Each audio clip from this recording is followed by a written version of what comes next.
I want to tell you something that will completely change how you see your life. There was a moment in my work, many years ago, when a woman sat across from me and said something I will never forget. She looked me in the eyes, exhausted, and whispered, "Why does everything have to be so hard? Why does life fight me at every turn?"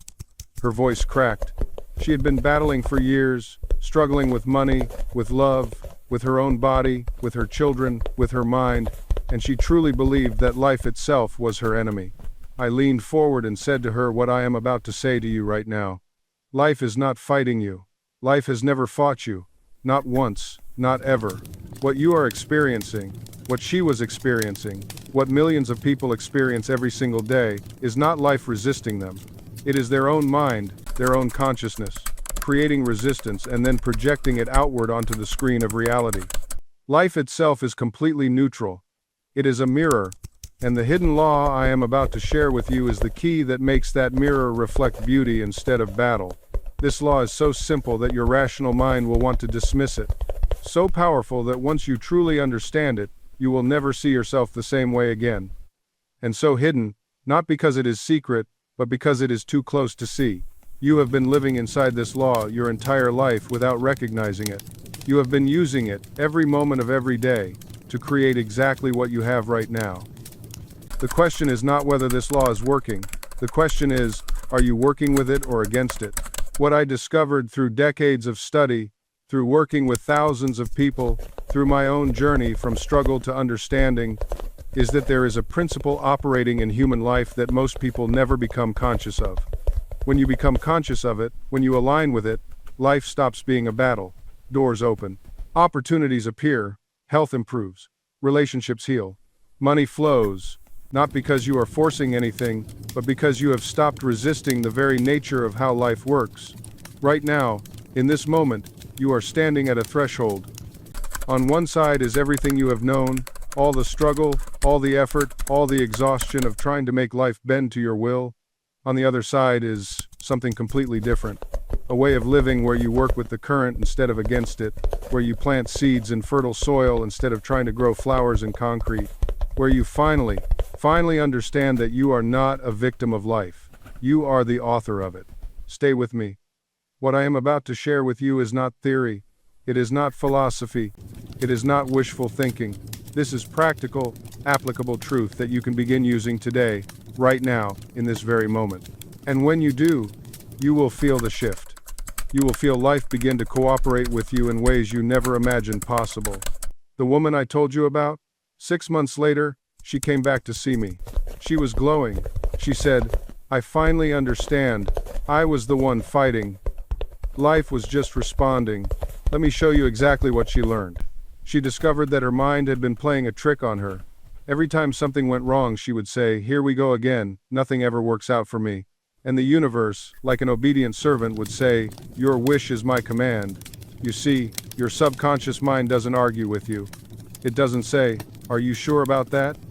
It simply accepts what you feed it as truth and goes to work making it your reality. This woman started a simple practice. Every morning, before checking her phone, before worrying about bills, before rehearsing her problems, she would sit quietly and say, "Something wonderful is happening to me today." At first, it felt ridiculous.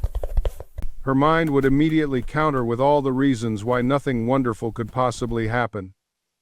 The debt, the job situation, the broken relationship, but she kept going. Within 3 days, something shifted. A former colleague called with a freelance opportunity, small but unexpected. She almost dismissed it as coincidence. Then a week later she found money in an old jacket pocket, $50 she had forgotten about. Her old self would have said, "Only $50, what's that going to do?" But instead, she whispered, "Thank you, more is coming." And here's where it gets interesting. When you stop resisting, when you stop fighting against what is, you create space. Space for new thoughts, space for new possibilities, space for life to rearrange itself in your favor. She told me the breakthrough moment came in the grocery store. She was counting every dollar, feeling that familiar anxiety. Then she caught herself. She took a breath and said silently, "I am provided for. Money flows to me easily." The next day, a client she had worked with 2 years ago contacted her.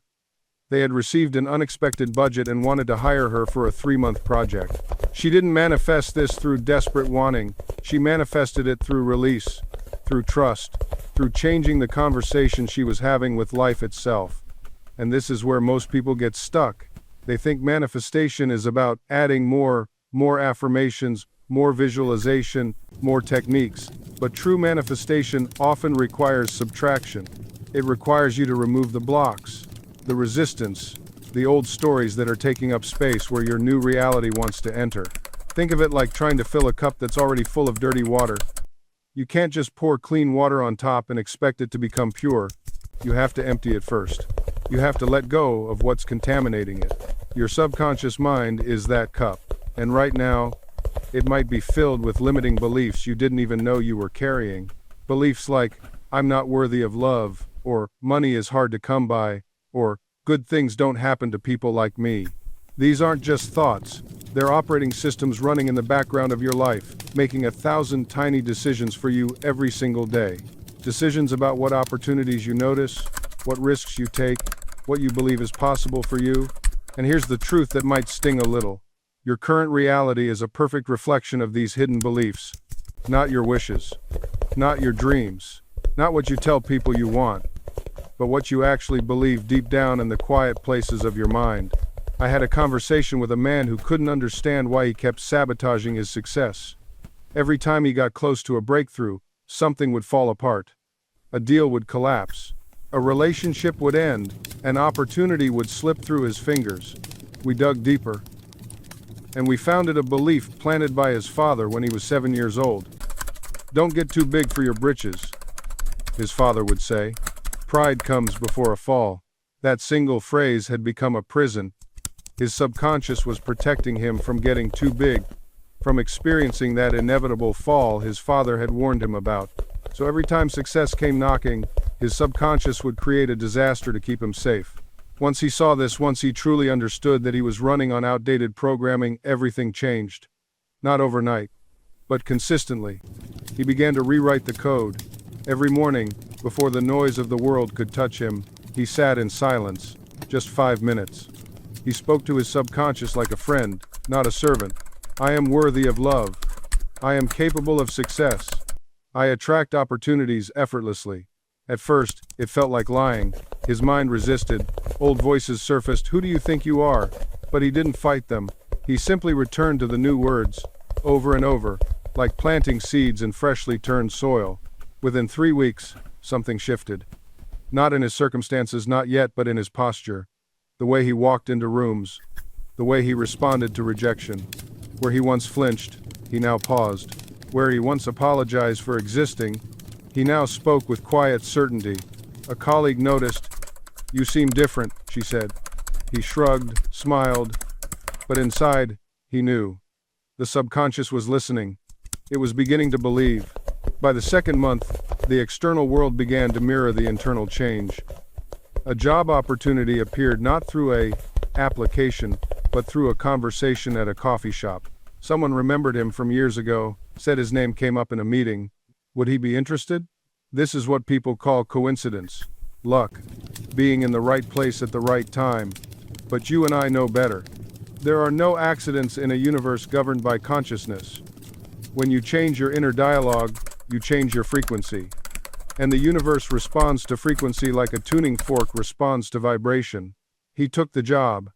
It wasn't perfect, but it was aligned. He felt it in his gut, that deep knowing that this was a step forward, not sideways. Within 6 months, his income doubled. Not because he worked harder, but because he finally believed he deserved it.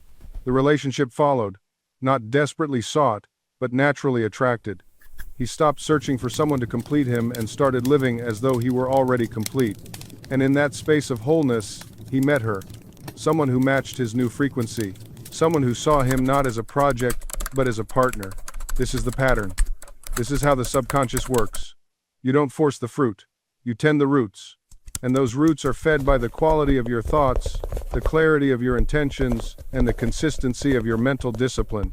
Let me share with me something that changed everything for me. I was working with a woman who came to me in absolute despair. She'd been unemployed for 8 months. Every interview ended in rejection. Every opportunity seemed to evaporate just as she reached for it. She told me, "I've tried everything. I've visualized. I've prayed. I've affirmed. Nothing works." So I asked her a simple question.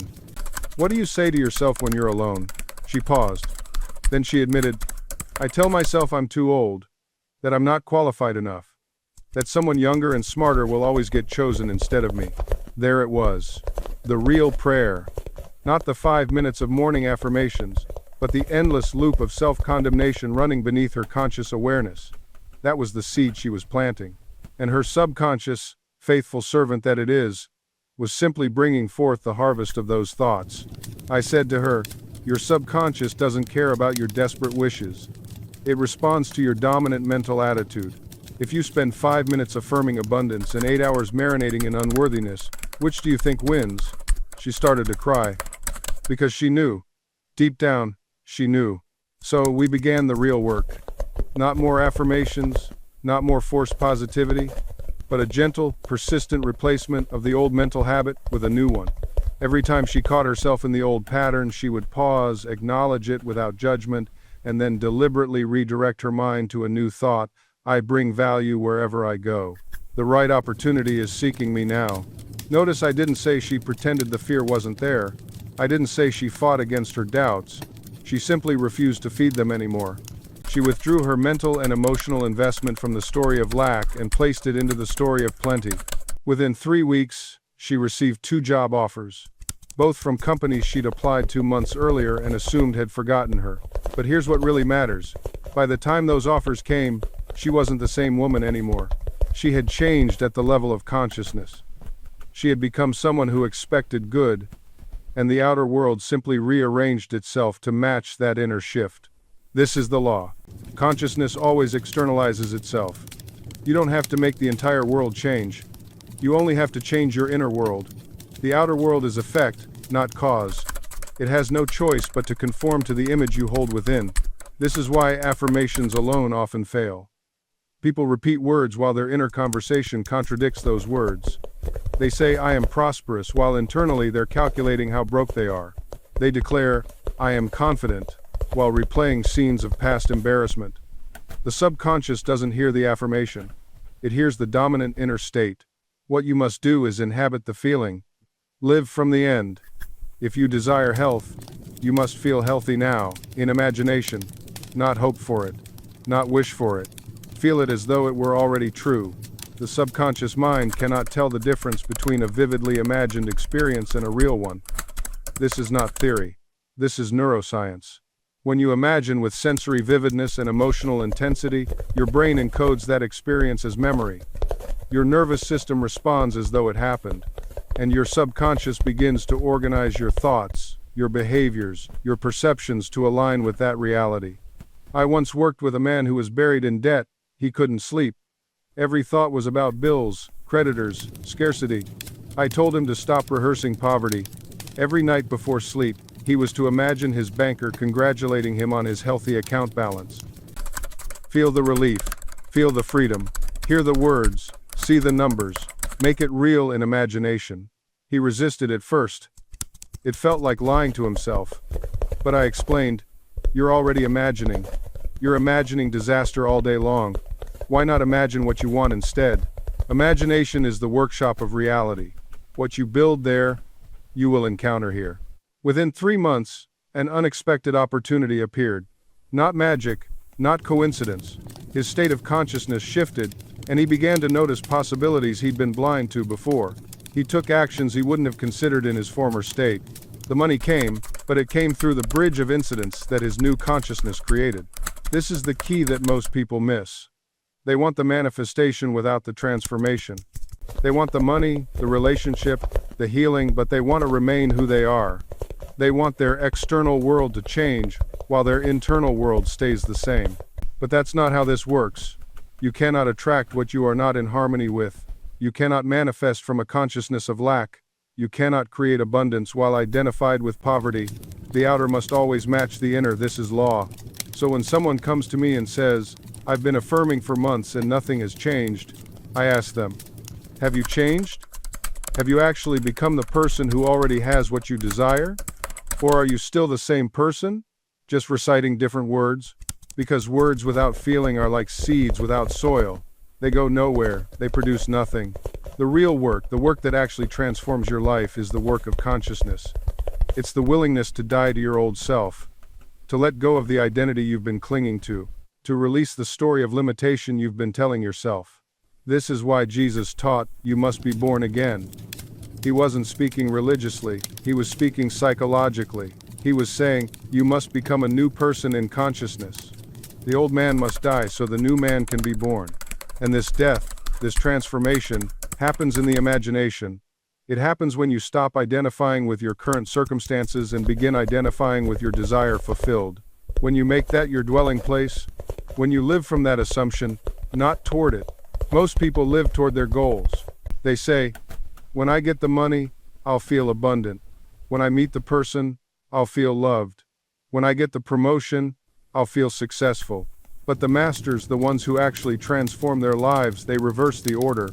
They feel abundant now, and the money comes.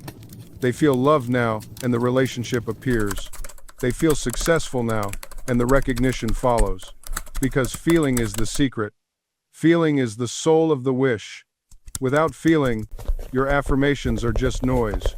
With feeling, they become creative power. When you say, I am healthy, but feel fear coursing through your body.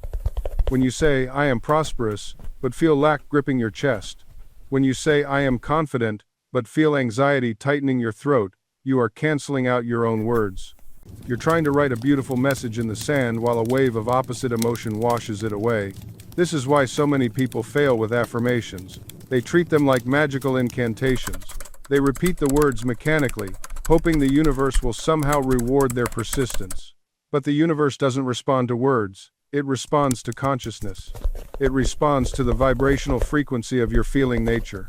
Think about it this way. Imagine a radio station broadcasting on 98.5 FM. No matter how loudly you shout, I want to hear 102.3 FM, you're still going to receive 98.5 FM. The universe operates on the same principle. Your feeling is your frequency. Your emotion is your broadcasting station. And whatever frequency you're emitting, that's what you're going to receive back in physical form. This is where most people get stuck. They want to feel prosperous before they have money. They want to feel healthy before their body changes. They want to feel confident before they see results. And they think this is dishonest or impossible. But here's what they don't understand. Feeling comes first. Creation moves from the inside out, never from the outside in. You don't wait for circumstances to change so you can feel better. You change your feeling, and circumstances must follow. This is law. This is how consciousness operates. So how do you generate the feeling when your present reality contradicts it? How do you feel wealthy when your bank account is empty? How do you feel healthy when your body is in pain? You use imagination, you use memory, you use creative visualization, you recall a time when you felt that emotion, even if it was in a completely different context. Maybe you felt abundant when you witnessed a beautiful sunset. Maybe you felt powerful when you solved a difficult problem. Maybe you felt loved when you held a child. The subconscious mind doesn't care about the source of the feeling. It only cares about the feeling itself. So you borrow that emotional state and attach it to your desire. You steep your affirmation in that genuine feeling. And suddenly, your words become alive. They become charged with creative power. And here's what makes this so potent. When you speak from this place of feeling, you're not trying to convince your subconscious of anything. You're simply stating what is already true in the invisible realm of consciousness. You're not begging. You're not pleading. You're declaring. Think of it this way. When you say, I am healthy, while genuinely feeling the vitality coursing through your body, you're not trying to argue with disease. You're simply occupying a state of consciousness where disease cannot exist. It's like tuning a radio. When you're locked onto 98.5 FM, you're not fighting with the signal at 101.3. You're simply not on that frequency anymore. This is why affirmations without feeling often fail. They're like seeds scattered on concrete. But affirmations steeped in emotion? They're seeds planted in rich, fertile soil. They take root. They grow. They multiply. Now, I want to share something with you that Murphy emphasized repeatedly, and it's this. The feeling doesn't have to be intense or dramatic. It doesn't have to be some overwhelming emotional experience. Sometimes it's just a quiet sense of knowing, a gentle warmth, a peaceful certainty. I've seen people transform their lives with affirmations spoken in a whisper, but felt in every cell of their being. The volume of your voice means nothing. The depth of your feeling means everything. And here's a beautiful paradox Murphy taught. The more natural and effortless your feeling becomes, the more powerful your affirmation is. When you strain and force emotion, you're actually creating resistance. But when you relax into the feeling, when you let yourself naturally experience the reality of your words, you open the floodgates of manifestation. Think about that for a moment. The key to power is not in effort, but in acceptance. Not in forcing, but in allowing. When you struggle and strain, you're actually blocking the very thing you desire. It's like trying to force open a flower that hasn't bloomed yet. You damage the delicate petals, you interrupt the natural process.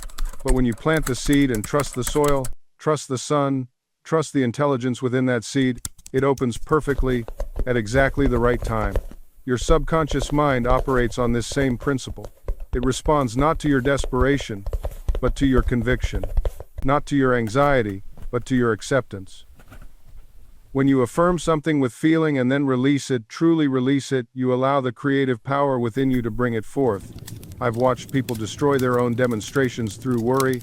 They affirm prosperity in the morning, then spend all day checking their bank account, wondering when it will appear. They affirm health, then obsessively monitor every sensation in their body, looking for proof. This is not faith. This is fear, wearing the mask of faith. Real faith feels like rest. It feels like peace. You plant the seed in your mind, and then you go about your day with a quiet confidence, knowing that the law is working. You don't dig up the seed every few hours to see if it's growing. You trust the process. A woman came to me once, frantic about her financial situation. She had been affirming abundance for months, she said, but nothing changed. When I asked her to describe her mental state after affirming, she said, "Well, I hope it works. I really hope something changes soon because I'm almost out of time." There it was, hope mixed with fear, affirmation mixed with doubt. She was giving with one hand and taking away with the other. I told her, hope is not faith. Hope says maybe. Faith says it is done. Hope looks to the future with uncertainty. Faith accepts the present reality of your fulfilled desire. She looked confused, so I continued.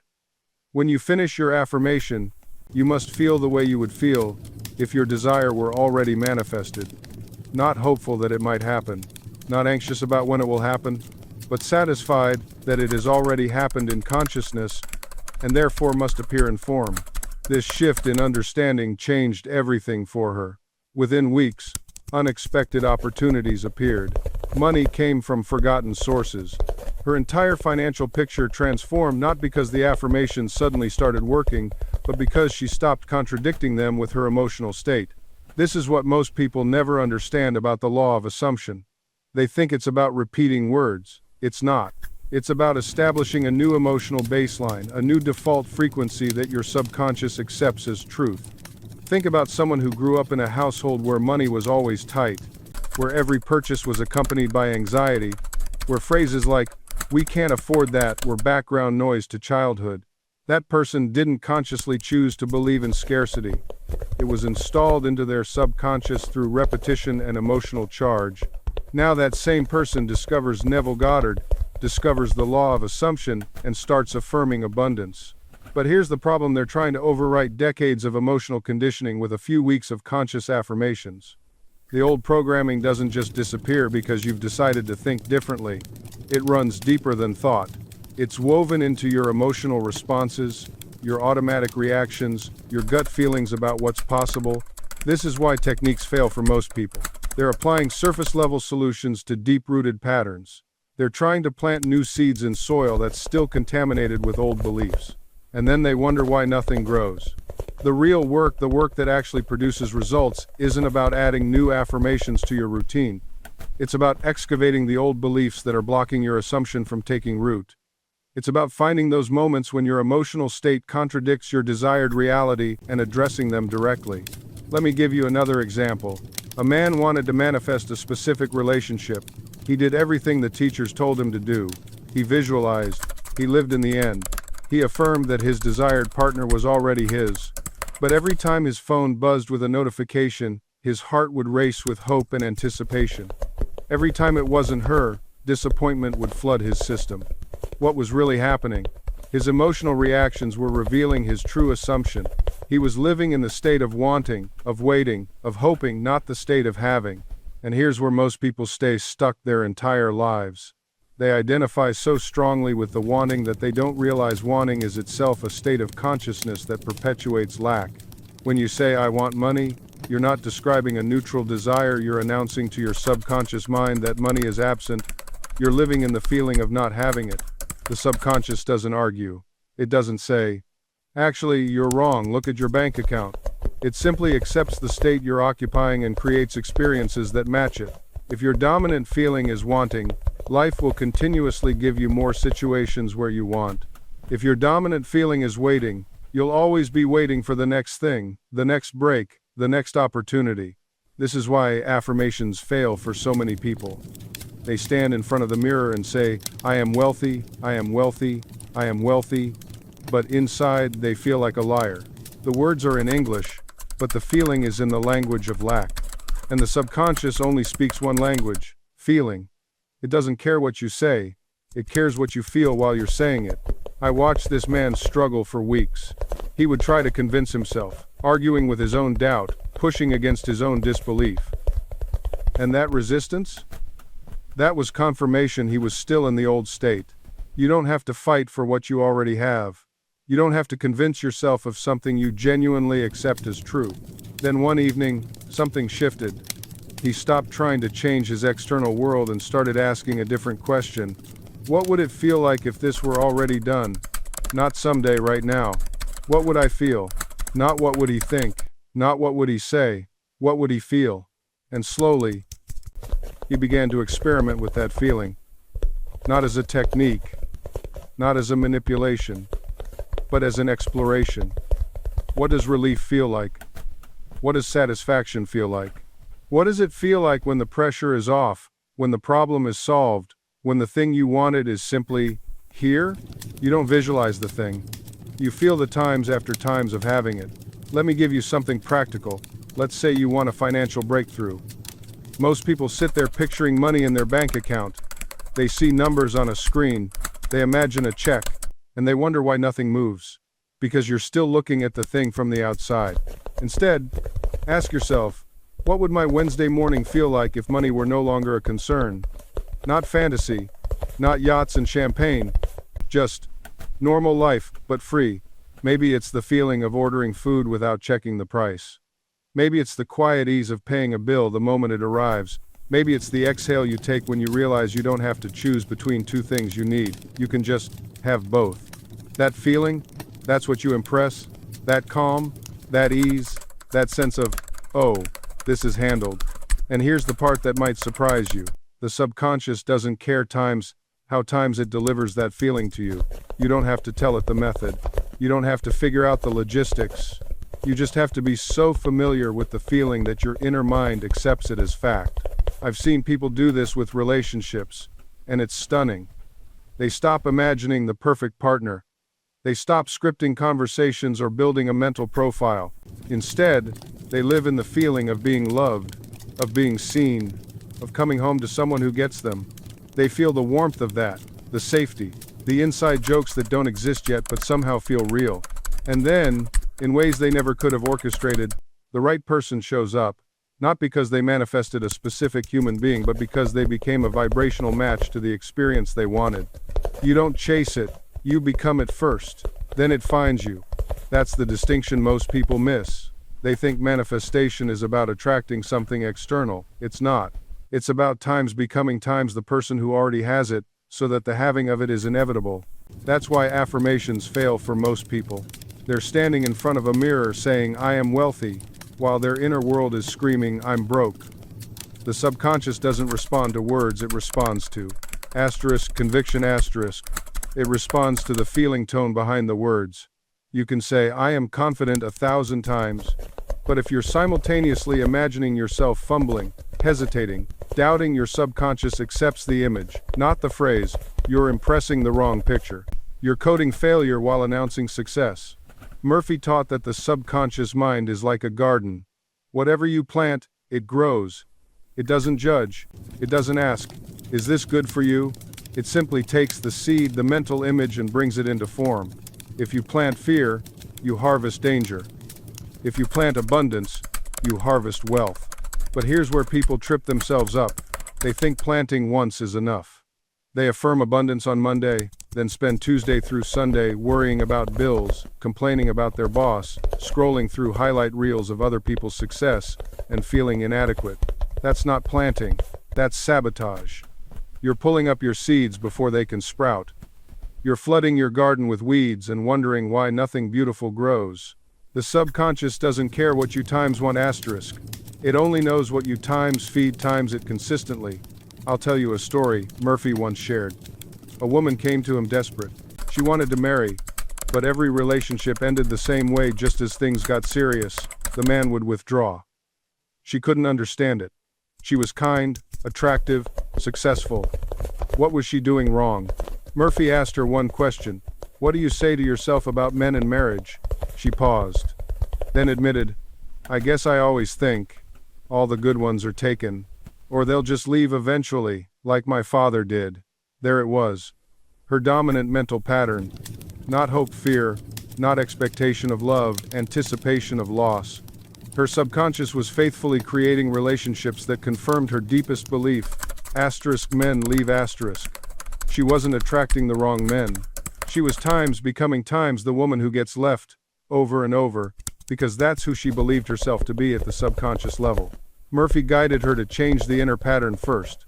Before seeking another relationship, she spent months impressing her subconscious with a new belief. I am worthy of lasting love. The right partner is seeking me as I seek him. My relationships are grounded in mutual respect and devotion. Not just words, feeling. She imagined the ring on her finger, the warmth of a hand holding hers, the peace of being truly seen and cherished. She did this until it felt times, natural times, until her nervous system relaxed into it, until her subconscious accepted it as truth. And here's what happened next. Within 3 weeks, her friend invited her to a quiet dinner gathering. She almost didn't go. She was tired, it was raining, her old self would have stayed home. But something in her had shifted. She went. At that dinner, she met him. Not in some dramatic, movie scene way. It was quiet, easy. He asked her about a book she was reading. They talked for 2 hours without realizing it. And when he smiled at her, she felt that same feeling she had been practicing in her mind. That warmth, that ease. They've been together for 4 years now. Now, did her visualization times create times him out of thin air? No. But it created the version of times her times that was ready to receive him.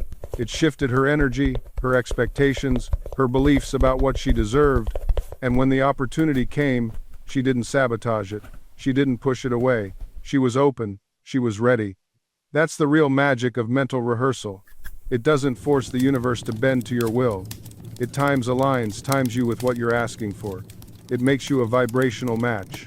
It removes the internal resistance that has been blocking you all along. And resistance is subtle. It doesn't always show up as doubt. Sometimes it shows up as fear of success, fear of change, fear of being seen, fear of what you'll lose if you gain what you want. I've worked with people who said they wanted wealth but were terrified of being judged. People who wanted love but feared losing their independence. People who wanted recognition but were scared of criticism. Your subconscious will protect you from what you fear more than it will give you what you want. So, mental rehearsal isn't just about imagining the goal. It's about rehearsing the times, emotions, times of having it. The calm, the confidence, the gratitude, the normality of it. Because your subconscious doesn't distinguish between a vividly imagined experience and a real one. Neurologically, the same pathways light up. The same chemicals are released. You are literally training your brain to expect success. This is why visualization isn't just positive thinking. It's neural retraining. When you consistently imagine yourself achieving something, when you see it so clearly in your mind that you can feel the texture of it, smell the air around it, hear the sounds that accompany it, you're not fantasizing, you're programming. Let me give you a concrete example. There was a sales executive I worked with who was terrified of public speaking, absolutely paralyzed by it. She'd been passed over for promotions because she couldn't present to leadership. So we didn't start with affirmations. We started with visualization. Every night before bed, she spent 10 minutes imagining herself standing confidently in the conference room. She saw the faces of the executives looking at her with interest. She felt her feet planted firmly on the ground. She heard her voice, steady and clear, delivering her points. She saw them nodding, asking engaged questions, shaking her hand afterward. For 3 weeks, she did nothing but visualize. Then the opportunity came, and you know what happened? She told me later that when she walked into that room, it felt familiar. Her body knew what to do because her mind had rehearsed it dozens of times. She wasn't perfect, but she wasn't paralyzed. And that presentation changed the trajectory of her career. This is the secret most people miss. You don't need to believe it will work before you start. You just need to do it consistently enough that your subconscious accepts it as true. Your subconscious doesn't debate. It doesn't argue. It simply absorbs whatever you feed it most consistently. Feed it images of success, and it will align your behavior with those images. Feed it fear and doubt, and it will find evidence to confirm those too. So the question isn't whether your subconscious is powerful. The question is, what are you currently programming it to believe? Now, you might be thinking, okay, I understand that my subconscious is powerful, but how do I actually change what's been programmed into it? How do I overwrite years, maybe decades, of negative conditioning? This is where most people get stuck. They read the books, they understand the concepts intellectually, but they don't see results. And the reason is simple. They're trying to change their subconscious mind using their conscious mind alone. It's like trying to reprogram a computer by talking to the screen instead of accessing the operating system. Your subconscious doesn't speak the language of logic and reason. It speaks the language of feeling, repetition, and imagery. This is why affirmations work for some people and not for others. It's not the words themselves that create change, it's the feeling and belief behind those words. Let me give you a practical example. 2 people say the same affirmation, I am confident and successful. One person repeats it mechanically while their inner voice says, yeah, right, who am I kidding?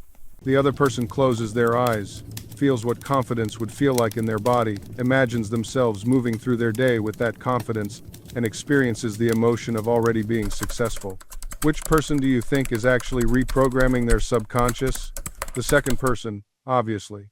Because the subconscious responds to emotional intensity and sensory vividness, not to empty repetition.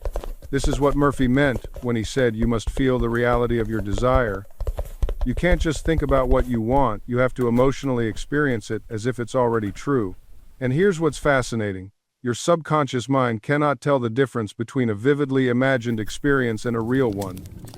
Athletes have known this for decades. When Olympic runners visualize their race with full sensory detail, feeling their muscles, hearing the crowd, seeing themselves cross the finish line, their bodies actually fire the same neural pathways as if they were physically running. Your brain rehearses success, and your subconscious accepts that rehearsal as evidence of capability. This is why people who engage in consistent visualization often report an eerie sense of, I've done this before, when they finally encounter their desired outcome in reality. Because, in a very literal neurological sense, the boundary between imagination and memory begins to blur at the subconscious level. But here's where most people stumble. They visualize once, maybe twice, with moderate enthusiasm, then wonder why nothing changes. Imagine trying to carve a path through a dense forest by walking through it once. The undergrowth springs back immediately. But walk that same path every single day, and eventually you create a clear trail that becomes easier to follow each time. Your neural pathways work exactly the same way. Sporadic visualization creates weak, temporary connections that your brain quickly prunes away as irrelevant. But daily visualization, performed with emotional intensity and sensory richness, creates superhighways of thought that your subconscious mind travels automatically. The ideal time for this practice? Right before sleep and immediately upon waking. During these twilight states, your conscious mind's critical filter is at its weakest. The gatekeeper is drowsy, inattentive. This is when suggestions slip past your rational defenses and plant themselves directly into the fertile soil of your subconscious. Before you drift off tonight, spend 10 minutes in your imagination, not thinking about what you want, but actually experiencing it as if it's happening now. If you desire financial abundance, don't just picture money. Feel the texture of success in your hands. Hear the conversations you'd have. Sense the security and freedom in your body. Make it so vivid that your subconscious cannot distinguish it from actual memory. Then release it. Don't clutch at it desperately or check obsessively for results. The farmer doesn't dig up seeds every morning to see if they're growing. He plants with faith and tends the soil. Your visualization is the planting. Your daily emotions and assumptions are the soil. And your conscious non-interference is what allows the growth to happen naturally. And here's what most people miss completely: you don't need to visualize perfectly. You don't need Hollywood-level imagery in your mind. Some people see vivid pictures, others just feel sensations, others hear words or sounds. None of these methods is superior to another. What matters is the feeling of reality you generate. I've known people who couldn't visualize at all in the traditional sense, yet they manifested extraordinary changes because they could feel the wish fulfilled with absolute conviction. There was a woman who wanted to move to a beautiful home by the ocean. She couldn't see clear mental images no matter how hard she tried. So instead, she would lie in bed and feel the ocean breeze on her skin. She'd hear the waves in her imagination. She'd smell the salt air. She'd feel the warmth of sun coming through windows overlooking water. Within 8 months, through a series of events that seemed completely unrelated, she found herself living in exactly that environment. The path wasn't what she expected. It involved a job transfer she hadn't anticipated and a rental opportunity that appeared out of nowhere, but the end result matched her feeling perfectly. This brings us to another vital point about non-interference. Don't dictate the how. Your conscious mind is terrible at figuring out how your desire will materialize. It only sees the obvious paths, the limited options based on current circumstances. Your subconscious mind, connected to infinite intelligence, sees millions of potential pathways you cannot consciously perceive. When you insist on knowing how, or when you only accept one specific route, you actually block alternative pathways that might be easier and faster. I wanted to help a certain person years ago. I had a specific plan in mind for how I would accomplish this.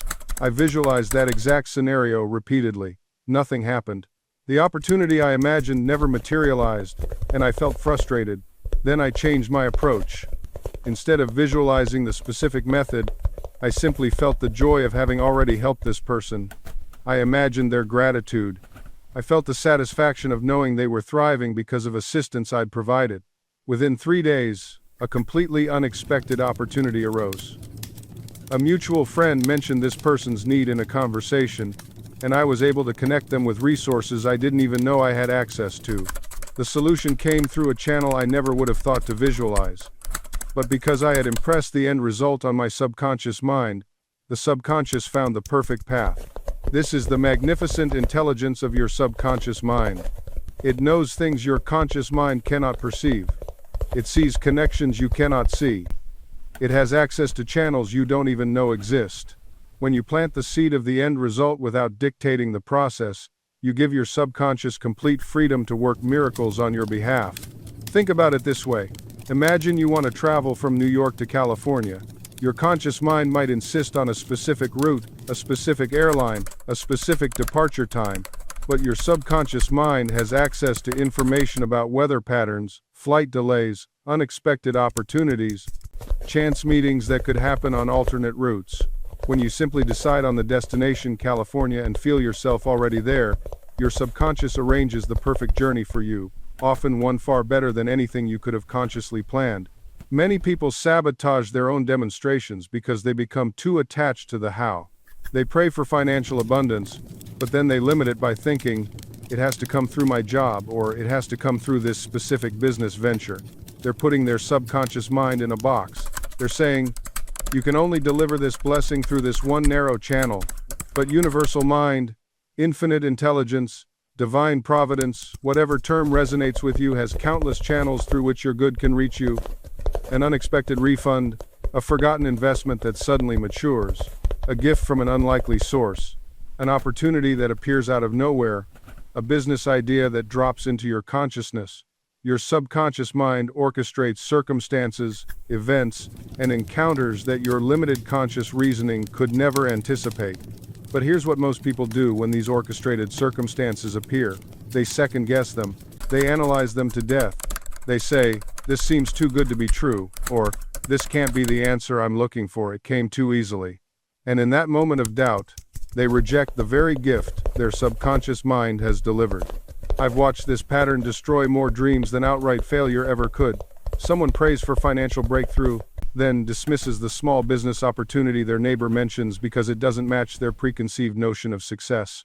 Someone asks for healing, then ignores the intuitive nudge to try a different approach because it wasn't recommended by an authority figure. Your subconscious mind doesn't always deliver answers wrapped in the packaging you expect. Sometimes the pathway to your desire looks nothing like what you imagined. Sometimes it's humble. Sometimes it's unconventional. Sometimes it requires you to start small when you wanted something grand. But if you've truly impressed your subconscious with faith, you'll recognize these synchronicities for what they are, divine appointments orchestrated by the infinite intelligence within you. Let me tell you about a woman who understood this principle perfectly. She wanted to become a published author, and she practiced the technique of feeling herself already successful. She felt the book in her hands. She imagined readers writing to thank her. She lived in that wish fulfilled. 3 weeks later, at a coffee shop, she accidentally spilled her drink on a stranger's laptop bag. Mortified, she apologized profusely. The stranger laughed it off, and they began talking. Turns out, he was a literary agent. Now, she could have treated this as mere coincidence. She could have been too embarrassed to mention her manuscript. She could have said, "This isn't the right way to meet an agent, I should wait for a formal pitch event." But she recognized the synchronicity. She understood that her subconscious mind had orchestrated this seemingly random encounter. She mentioned her work. 6 months later, her book was published. Was it the coffee spill that created her success? No. It was her acceptance of the impressed subconscious belief made manifest through apparent coincidence. This is why fighting against circumstances rarely works. When you resist what is, when you rail against the situation before you, you are actually reinforcing the very consciousness that created it. You're feeding energy into the problem rather than the solution. The moment you accept the situation not as defeat, but as the current outpicturing of your past mental states, you free yourself to impress something new. Think of a gardener who finds weeds in his garden. He doesn't stand there arguing with the weeds, insisting they shouldn't exist, demanding they explain themselves. He simply accepts their presence as evidence of the seeds that were planted, and he gets to work planting new seeds. He pulls the weeds without emotional turmoil, knowing that his garden will reflect whatever he consistently plants and tends. Your life is that garden. The circumstances you see today are the harvest of yesterday's mental seeds. Acceptance doesn't mean you love the weeds. It means you stop wasting energy being shocked by them. Stop asking why they're there when you know exactly how gardens work. You accept the current harvest and immediately begin planting the thoughts, feelings, and assumptions that will create your desired harvest. I've watched people spend years in therapy trying to figure out why they have certain patterns, tracing everything back to childhood, analyzing every relationship, every wound, every disappointment, and while understanding can be valuable, it often becomes another form of resistance, another way of saying, "This shouldn't have happened," or "I need to fix my past before I can change my future." But Murphy's teaching cuts through all of that. Your subconscious doesn't care about your history. It doesn't care about who hurt you or what you missed or how you were raised. It only cares about what you're impressing upon it right now, in this present moment. The past has power only when you continue to energize it with your attention and emotional investment. When you truly accept this, when you stop using your past as an excuse or your present as evidence against your dreams, something miraculous happens. The resistance drops away. The mental struggle ceases. And in that quiet space of acceptance, your new impressions drop into the subconscious like seeds into fertile soil. This is why affirmations work best when you're drowsy, relaxed, or in that twilight state between waking and sleeping. Your conscious mind releases its grip. Your critical faculty takes a break, and the subconscious becomes beautifully receptive. Think of how easily children accept new ideas. They don't question, they don't analyze, they simply absorb. Their subconscious is wide open, which is why early impressions shape a lifetime. As adults, we've built walls of logic and doubt. But when we relax, when we stop fighting, those walls soften. We return to that childlike state of pure receptivity. Now here's something most people miss. Your subconscious doesn't just receive impressions when you're meditating or visualizing. It's receiving them constantly, every moment of every day. The thoughts you think casually throughout your day, the emotions you feel repeatedly, the conversations you have with yourself, they're all making impressions.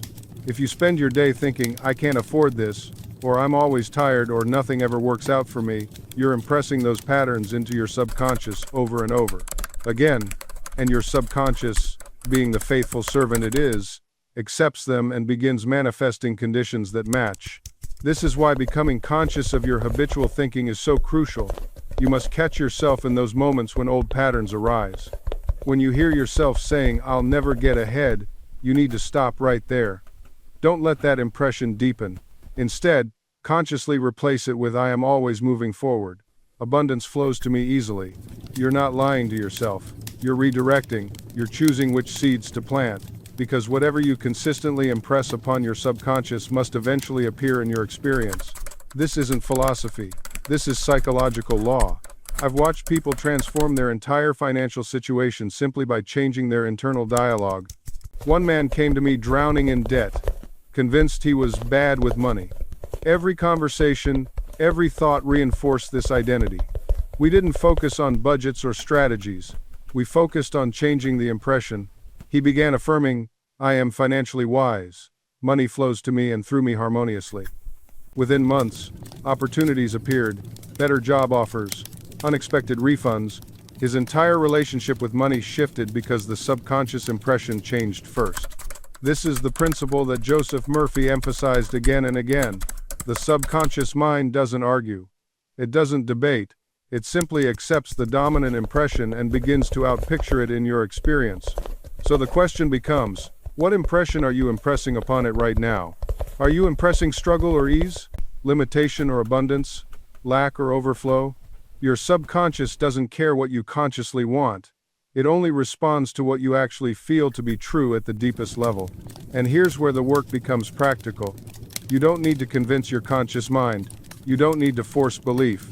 You need to gently, consistently, impress a new feeling into the subconscious through repetition, relaxation, and emotional involvement. This is why Murphy taught the practice of entering into a drowsy, sleepy state before impressing new ideas. Because in that state, the critical conscious mind steps aside, the gatekeeper relaxes, and the subconscious becomes beautifully receptive. Before sleep, you're not thinking about money. You're feeling the reality of already having it. You're not affirming abundance. You're resting in the feeling of financial peace. You're not trying to attract income. You're dwelling in the naturalness of being someone who always has enough and more. You do this night after night, not with strain, not with desperation, but with quiet, confident repetition. And then one day, without forcing anything, you notice that opportunities appear, doors open, money flows, not because you hustled harder, but because the inner impression finally matched the outer expression you desired. This is the law. This is how it works. And it works whether you understand it or not. But when you do understand it, when you truly grasp that your financial reality is always a reflection of your inner state, everything changes. You stop blaming the economy. You stop envying others. You stop waiting for permission or a lucky break. You realize that the power to change your financial life has been within you all along. Not in your willpower, not in your strategies, but in your ability to impress a new feeling into the only mind that truly creates your experience. Your subconscious doesn't require you to understand the process. It only requires you to feel the end result is already accomplished. This is why faith, in its truest sense, is not belief in something you hope will happen. It's the feeling of certainty about something you've already accepted as done. When I say assume the feeling, I'm not asking you to pretend. I'm asking you to occupy the emotional state of your wish fulfilled so completely that your subconscious mind accepts it as instruction, as command, as the new pattern it must now express in your outer world. Think about someone who interviews for a job they desperately want. If they walk in with the feeling of desperation, of needing approval, of hoping they'll be chosen, what are they impressing upon their subconscious? Lack, uncertainty, dependence on external validation, and so their subconscious, faithful servant that it is, continues to create circumstances that match that feeling. But the person who walks into that same interview with the quiet, calm feeling that they already belong there, that this is simply a formality confirming what's already decided, that person is impressing success, certainty, and inner authority. Their subconscious mind accepts this feeling and begins to arrange all the elements, all the words, all the subtle energies that cause the interviewer to respond favorably. You see, your subconscious is always listening to the feeling behind your thoughts, not the words themselves. You can affirm wealth 1,000 times while feeling poor, and you will remain poor.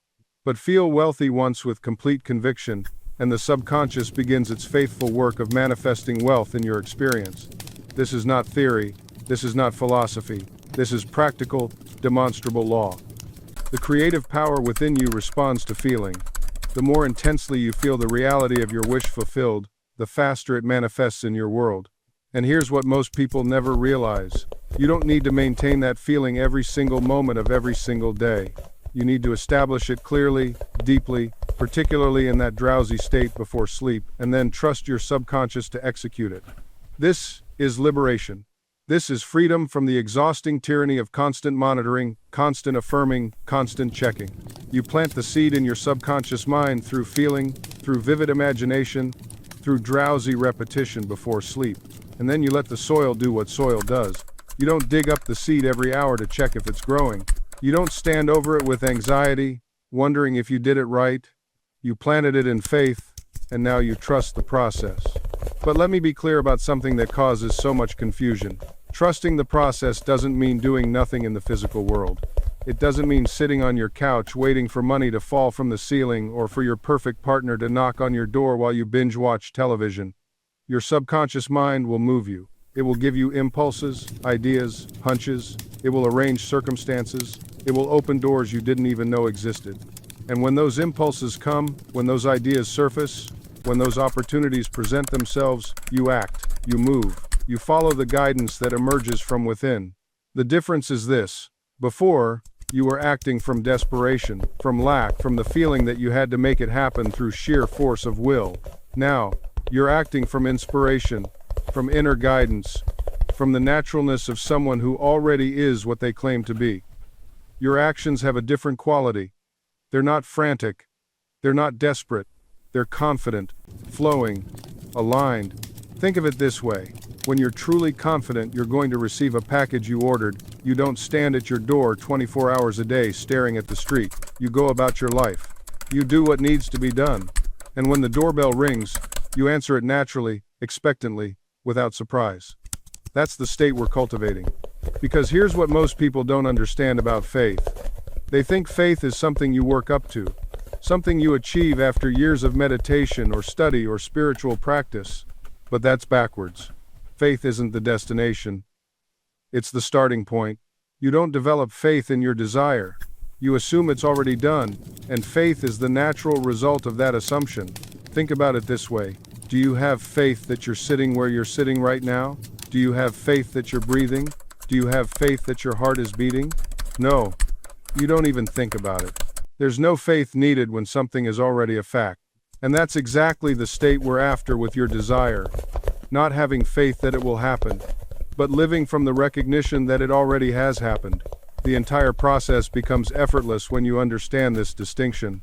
You're not trying to believe hard enough. You're not forcing yourself to have faith. You're simply accepting what is already complete in consciousness as your reality. And here's where it gets really interesting. When you live from this state, you'll notice something peculiar.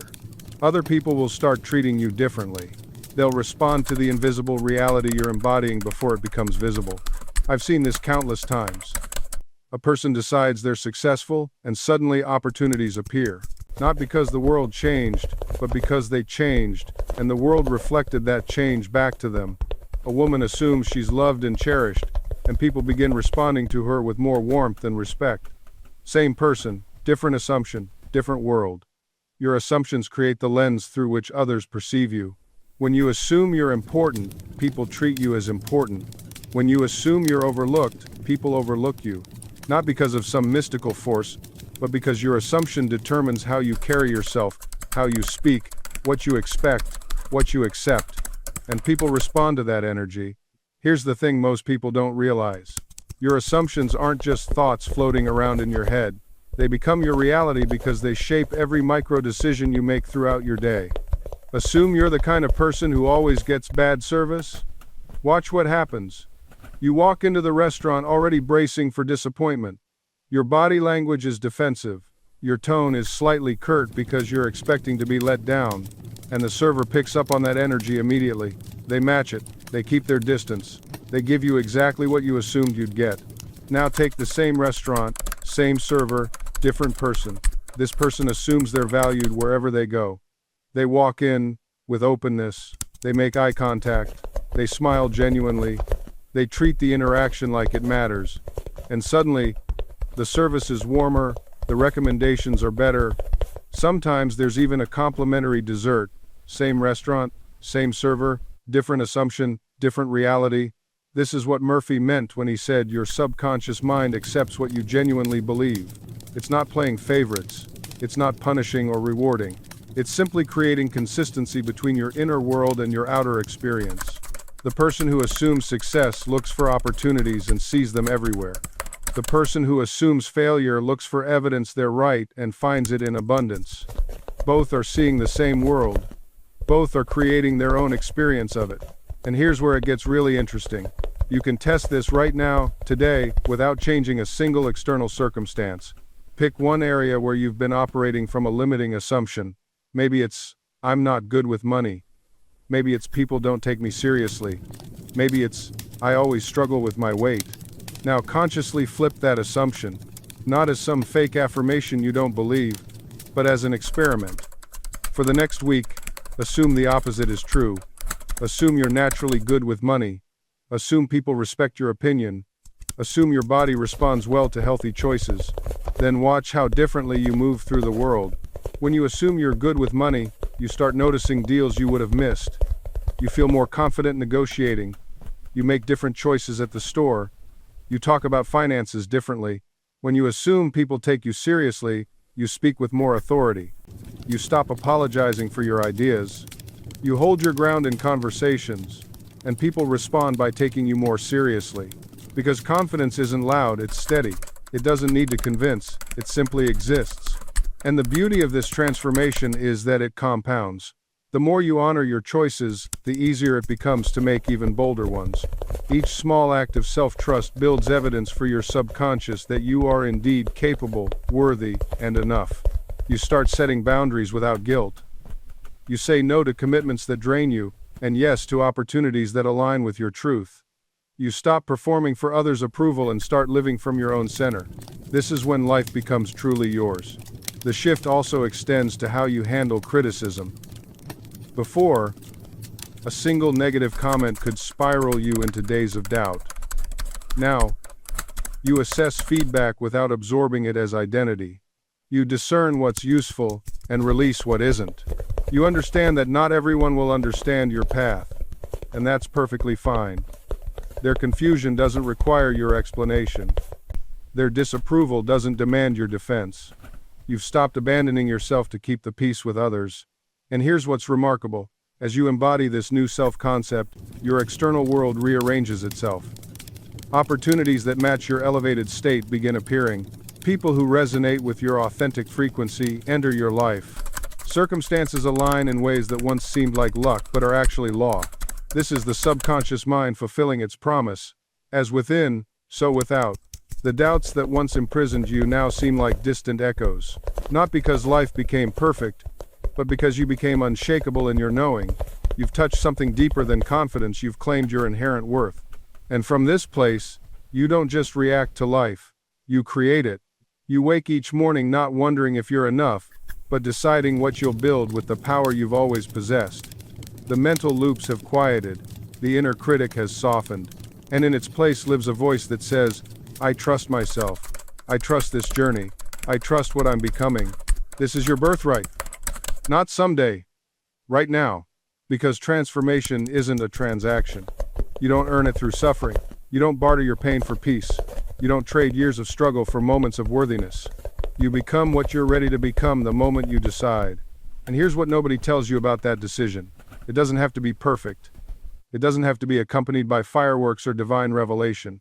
It doesn't have to feel like the movies promised it would feel.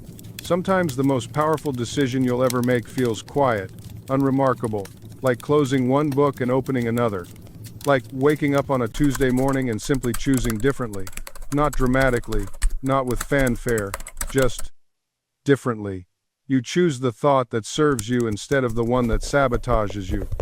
You choose the story that empowers you instead of the one that imprisons you. You choose to see evidence of your growth instead of cataloging your failures. And you do it again the next day, and the day after that, because transformation isn't one grand gesture. It's 1,000 small decisions compounded over time. It's the decision to speak kindly to yourself when you're used to self-criticism, to set a boundary when you're used to people-pleasing, to try again when you're used to giving up.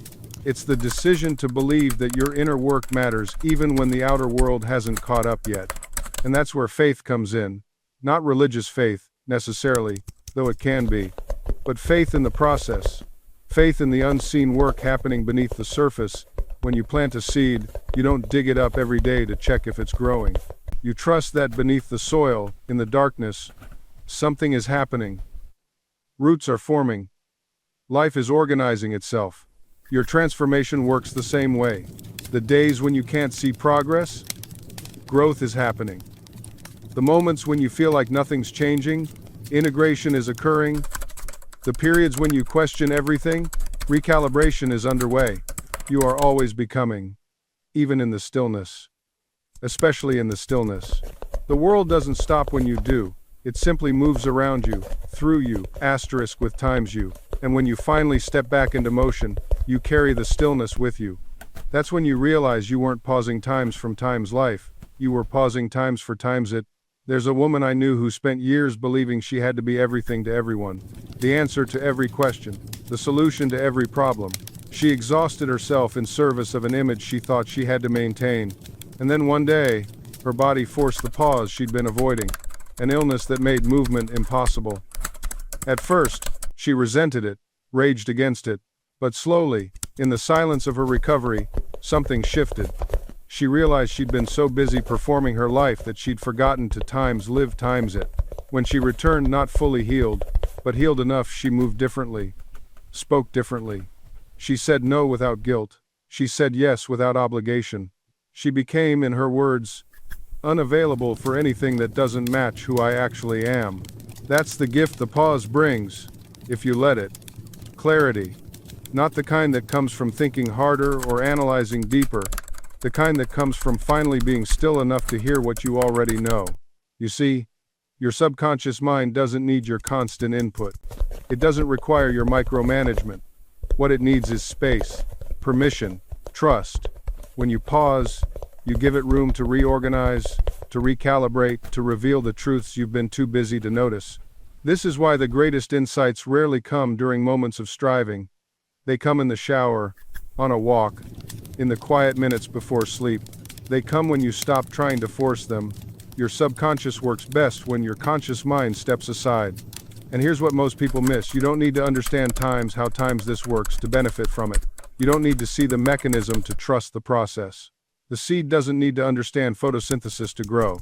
The heart doesn't need a manual to beat. And you don't need to decode the mystery of transformation to allow it. You just need to stop interrupting it. Every time you pause and then panic, thinking you should be doing more, achieving more, becoming more, you interrupt the very process that would naturally carry you there. You're like someone who keeps digging up a seed to check if it's growing. The checking times is times the problem. So let me ask you plainly, what if the pause isn't the problem? What if the pause is the answer you've been looking for? Because here's what I've discovered. The pause, the quiet, the stillness, the moments when nothing seems to be happening, that's not dead space. That's time's sacred, time's space. That's where the subconscious does its deepest work. Think about it. When you plant a seed in the ground, what happens next? Nothing visible. Days go by. Maybe weeks. You don't see growth. You don't see progress. But beneath the surface, in the darkness of the soil, everything is happening. Roots are forming, cells are multiplying, life is organizing itself. And if you dug up that seed every single day to check if it was growing, what would happen? You'd kill it. Your interference would destroy the very process you're trying to support. The subconscious works the same way. After you plant your desire, after you feel it real, after you live in the end, it needs time to work beneath the surface of your conscious awareness. It's rearranging circumstances, it's orchestrating events, it's preparing people and situations you haven't even thought of yet. But when you keep digging it up with doubt, when you keep checking with anxiety, when you keep questioning with fear, you interrupt that process. You're essentially telling your subconscious, I don't trust you. I don't believe you're working. Show me proof times now asterisk. And here's the thing about trust. You can't demand proof and have trust at the same time. They're opposites. Trust means you rest in the knowing. Proof-seeking means you're still in doubt. I know this might sound frustrating. You want to do times something. You want to feel like you're making progress. Your conscious mind craves visible evidence and measurable steps. But manifestation doesn't work that way. The real work happens in the invisible realm, first in consciousness, before it ever shows up in your physical reality. So what do you do during the pause? You live, fully, presently. You engage with your current reality without resistance, while internally maintaining the feeling of your wish fulfilled. You don't put your life on hold waiting for your manifestation. You don't walk around in a state of anxious anticipation. You simply know it's done, and you go about your days with that quiet confidence. Think about what happens when you order something online. You place the order, you get the confirmation, and then what do? You don't sit by the door refreshing the tracking page every 30 seconds. You don't call the delivery company 5 times a day asking where your package is. You simply go about your life, confident that it's on its way. You might check the status occasionally, but you're not consumed by it. That's detachment in action. The same principle applies to your desires. Once you've planted the seed in your subconscious mind through visualization and feeling, once you've claimed your good, you release it. You let it go. You trust that the infinite intelligence within you is now working on your behalf, orchestrating circumstances, moving people and events, aligning everything necessary for your manifestation. Here's what most people miss. Detachment doesn't mean you stop caring about your desire. It means you stop strangling it with doubt and desperation.